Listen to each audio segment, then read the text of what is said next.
Hola y muy buenos días, hoy veremos una clase más de la serie de anemias. Anemias megaloblásticas. Concepto. Las anemias megaloblásticas son un grupo de anemias regenerativas, debidas a la síntesis defectuosa de DNA en los eritroblastos, generalmente por déficit de vitamina B12, ácido fólico o interferencia en su metabolismo.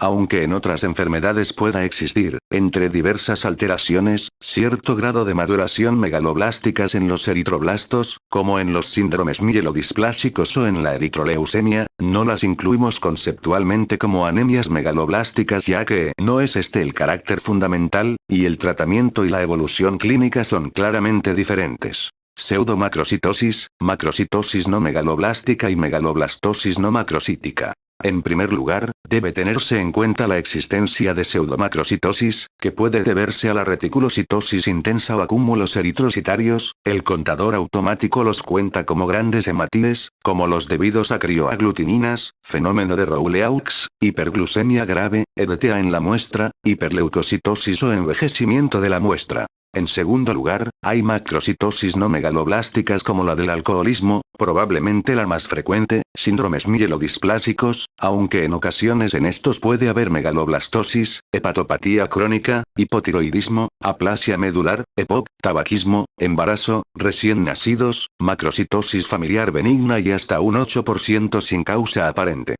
Por último, infrecuentemente puede existir anemia megaloblástica sin macrocitosis, cuando se asocia algún proceso que provoque microcitosis, como ferropenia o rasgo talasémico, en cuyo caso la anemia resultante puede ser normocítica. Fisiopatología. Síndrome megaloblástico. El núcleo fisiopatológico en la megaloblastosis es la disminución en la síntesis de DNA, ya sea por una alteración en el metabolismo de la vitamina B12 o del ácido fólico. Como es fácilmente deducible, las células más afectadas por la alteración del DNA son aquellas que tienen una elevada actividad mitótica, entre ellas las células hematopoyéticas. La hematopoiesis megaloblásticas, anómala, producirá finalmente anemia y a menudo otras citopenias debido a hematopoiesis ineficaz, fundamental por aborto intramedular. Como característica, las células medulares tendrán un núcleo grande, con cromatina laxa, ya que una buena parte de las células están en fase S, en vez de en fase de reposo, como suele suceder en la mayoría de las células medulares. Sin embargo, el RNA y la síntesis de proteínas citoplasmáticas no están alterados.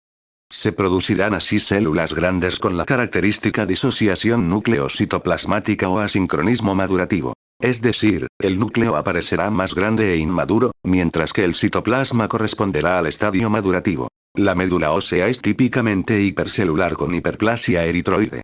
La megaloblastosis eritroide es llamativa, con predominio de proeritroblastos y eritroblastos basófilos. Su visión al microscopio óptico y con pequeño aumento en la tinción de Giemsa confiere el aspecto de médula azul. Los hematíes que logran salir a la sangre son de gran tamaño, y frecuentemente, de forma oval, macroovalocitosis, y anisocíticos. La amplitud de la distribución eritrocitaria está aumentada. El volumen corpuscular medio es igual o superior a 100 femtolitros, y generalmente en torno a 120 femtolitros. Aunque el principal mecanismo de la anemia es la eritropoiesis ineficaz, existe un componente de hemólisis extravascular al ser destruidos prematuramente los macroovalocitos.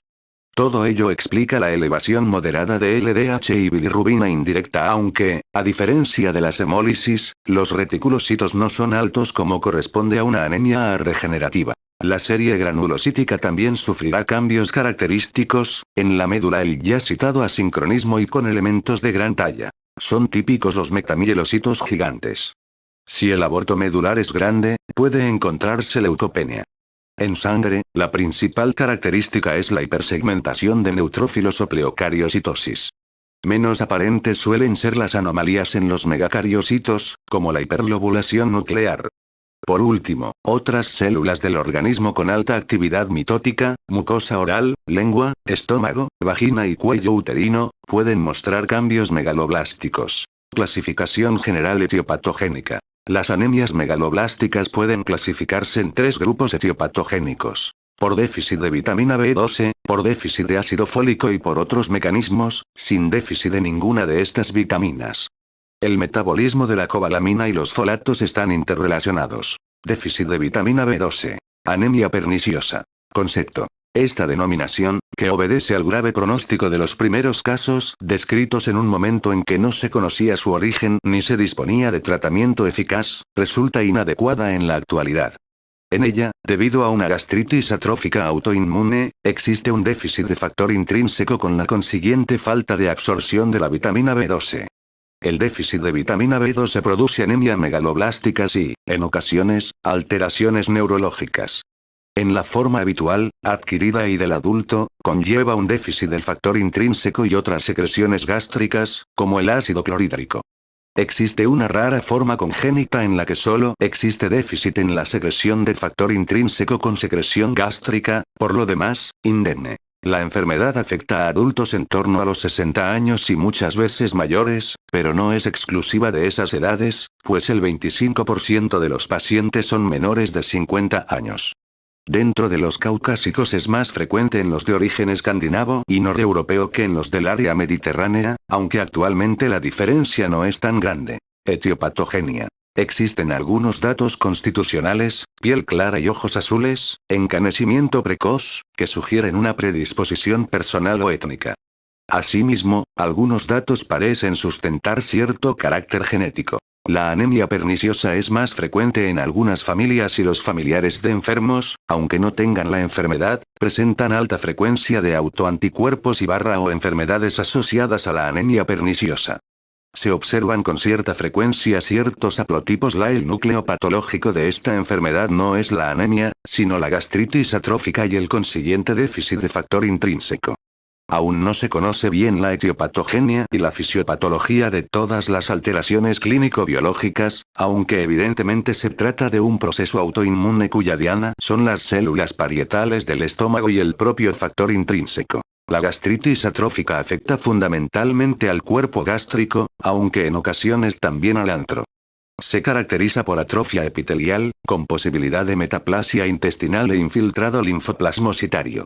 A pesar de algunos estudios contradictorios, hoy se piensa que inicialmente habría una infección por Helicobacter pylori, con antígenos similares a algunos de las células parietales, por lo que el sistema inmune no solo reaccionaría contra el germen, sino contra las propias células del estómago. El agente infeccioso solo intervendría en la etapa inicial, en la fase de anemia se detecta infrecuentemente, y serían los mecanismos inmunológicos los que producirían y mantendrían la lesión gástrica. Se dispone de algunas pruebas indirectas que apoyan el importante papel patogenético de los mecanismos autoinmunes. 1. Frecuente asociación de la anemia perniciosa con otros procesos autoinmunes.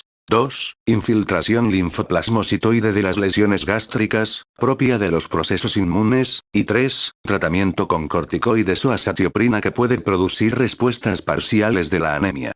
Más directamente se han encontrado evidencias de alteraciones autoinmunes que afectan al estómago y sus secreciones. Se detectan autoanticuerpos en sangre frente a las células parietales en el 80% de los casos y frente al factor intrínseco en el 50%. En el jugo gástrico se encuentran anticuerpos contra el factor intrínseco en el 75% de los casos. Estos anticuerpos son de dos clases: de tipo I o bloqueantes y de tipo segundo o fijadores.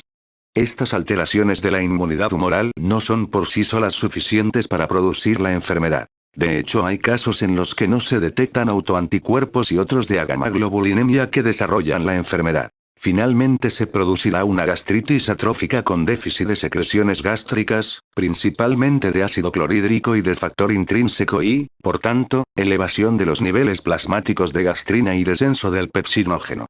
El déficit de factor intrínseco imposibilita la absorción de la vitamina B12 y, por ende, su déficit. Si se administra oralmente gran cantidad de vitamina B12, esta podría absorberse parcialmente mediante difusión pasiva. Manifestaciones clínicas. Típicamente sigue un curso insidioso. Desde que el enfermo tiene los primeros síntomas hasta que acude al médico, suele pasar largo tiempo, un año y a veces más.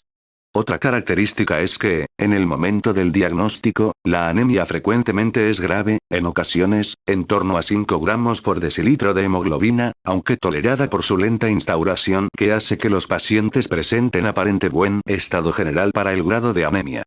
Aparte de la astenia propia del síndrome anémico, son frecuentes las manifestaciones cutáneo-mucosas. La piel suele estar seca y sin elasticidad, y en casos graves toma un color pálido amarillento por la elevación discreta de la bilirrubina. Puede haber manchas hipercrómicas, a veces hipercromía generalizada, o por el contrario, son aparentes las manchas hipocrómicas de un vitíligo concomitante. El pelo puede reflejar un encanecimiento precoz. Desde fases tempranas del déficit de B12 el enfermo puede tener molestias en la lengua y la boca, generalmente ardor. En la exploración se objetiva una lengua depapilada, roja, lisa y brillante, la llamada glositis de Hunter. A veces, estas alteraciones solo se aprecian en los bordes linguales. La glositis, como otras alteraciones de los epitelios, es común al fenómeno megaloblástico y no específica del déficit de cobalamina. Aunque el estado general no suele ser malo, en el interrogatorio puede desvelarse que el enfermo está anoréxico, tal vez ha perdido peso e incluso, en algunos casos, muestra un aumento de la temperatura corporal que se normaliza tras el tratamiento. A pesar de ser una enfermedad gástrica, no son frecuentes los síntomas dispépticos. Si existen suelen ser inespecíficos, fundamentalmente de digestiones pesadas y, a veces, diarrea. Hasta en un 3% de los casos se ha descrito esplenomegalia palpable leve, reversible con el tratamiento. Por su peculiaridad relacionada con el déficit de cobalamina, merecen mención especial las manifestaciones neurológicas. Aproximadamente hasta un 45% de los casos tienen algún síntoma neurológico en el diagnóstico. Los síntomas neurológicos guardan mala relación con el grado de anemia e incluso pueden aparecer sin esta. Las lesiones anatómicas se producen en los cordones posteriores y laterales de la médula espinal, lo que se considera el paradigma de la neuropatía asociada a este déficit, pero también puede afectarse la corteza cerebral, los ganglios celíacos, los plexos de Auerbach y Meissner y tal vez los nervios periféricos, aunque esto último podría ser secundario a las lesiones medulares.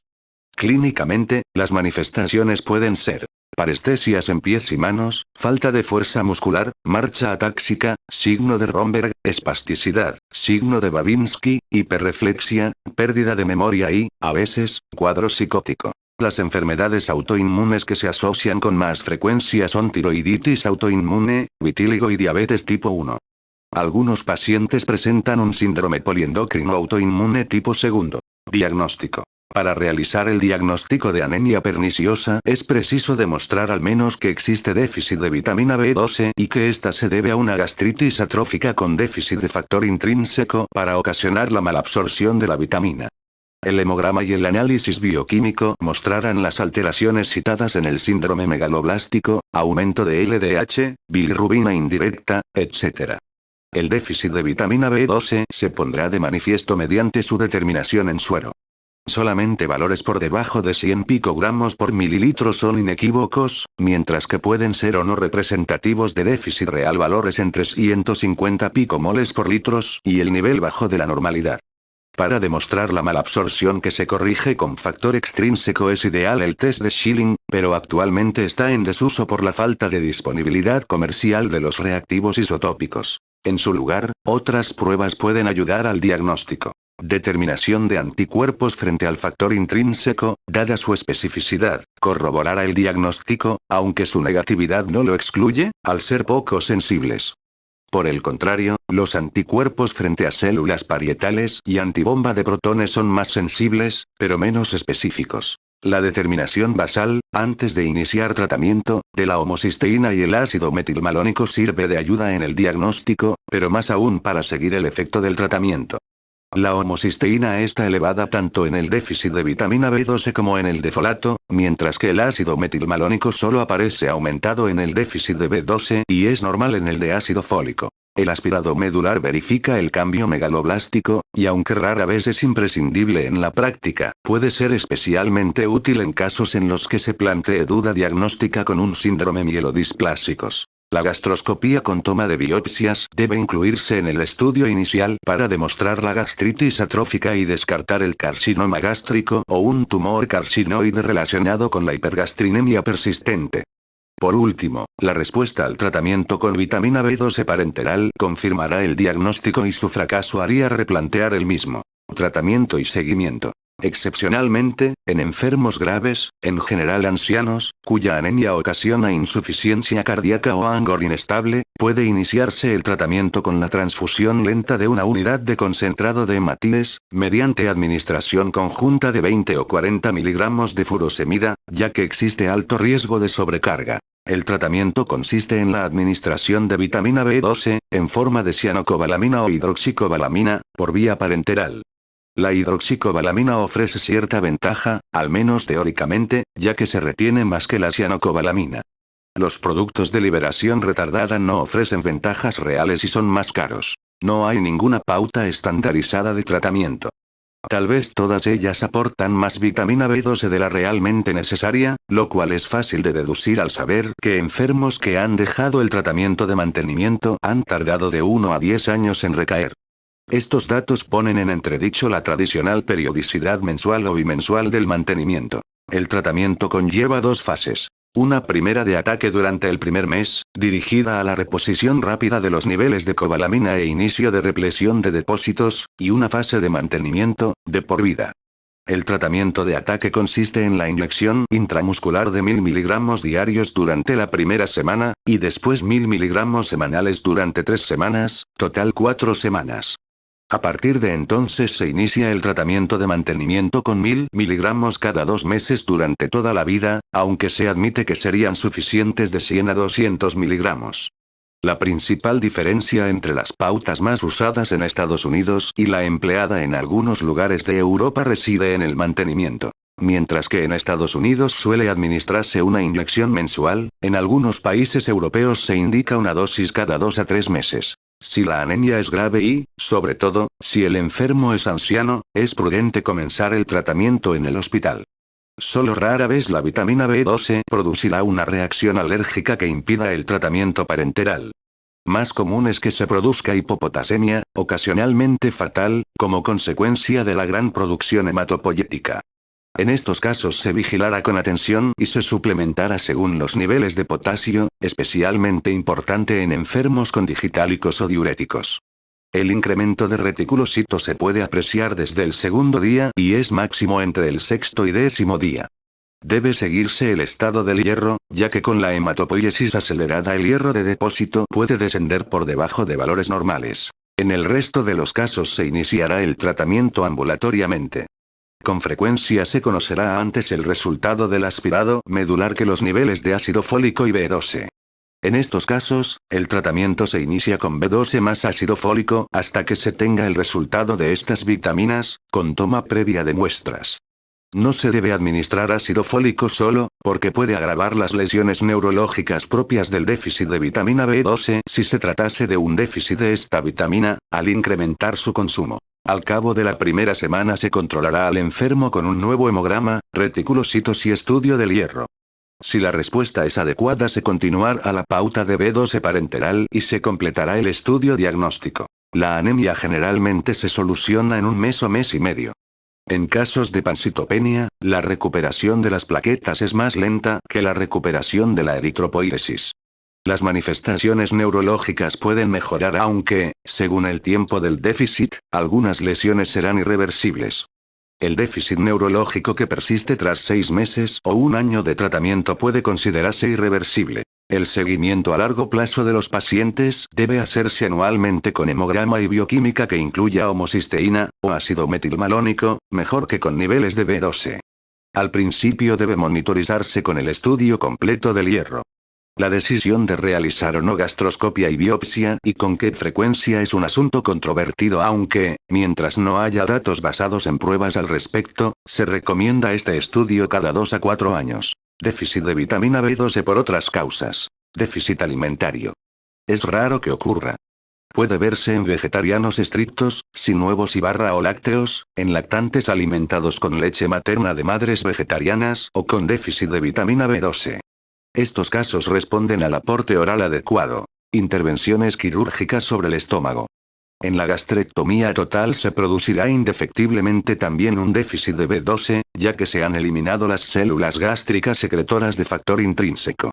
Cuando la gastrectomía es subtotal puede aparecer a la larga anemia megaloblásticas, hasta en un 15 a 20% de los casos. También se ha descrito en las operaciones bariátricas. El tratamiento es equivalente al de anemia perniciosa. Afección del ileón terminal.